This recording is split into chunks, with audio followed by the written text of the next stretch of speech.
Hi, my name is Carol Delinko, and I'm here to talk to you about pride, its relevance, and why it's important.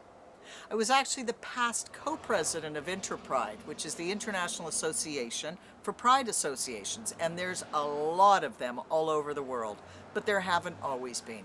This is kind of the story of pride.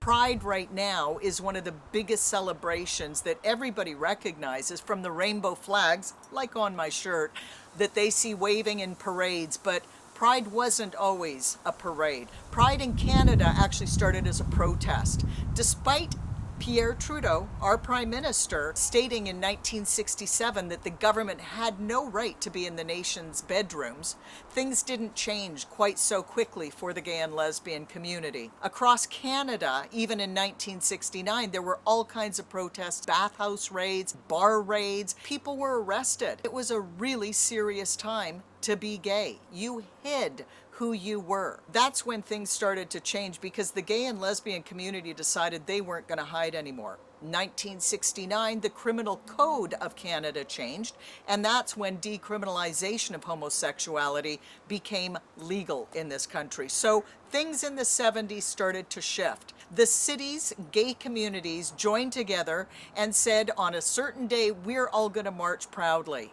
And that is really when the first marches for Pride started in Canada. They started as a protest because they certainly were not mainstream, and people were still very frightened to go and march. You were not allowed to be gay, you were not allowed to marry, there was certainly no adoption. That just didn't even, it wasn't part of it. In the 80s, because of the AIDS virus, the gay community became very visible. And then we were marching for our lives. In the 90s, things changed. That's when corporations decided to get involved in Pride and start supporting the community.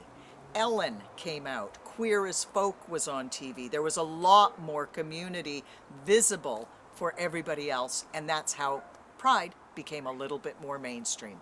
In the 2000s, that's when social media came about, and that's when I got involved in Pride.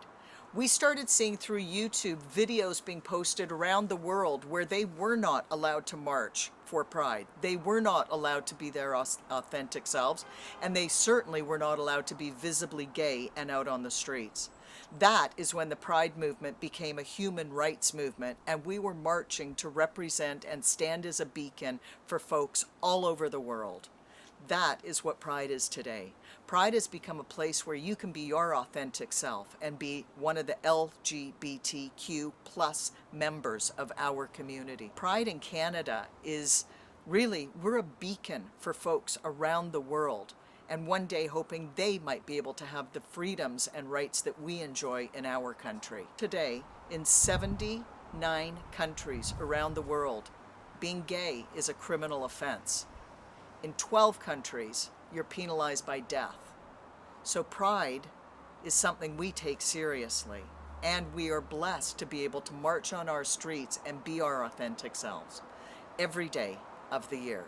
Not just Pride Month, not just Pride Day. 365 days a year, we are proud. Happy Pride.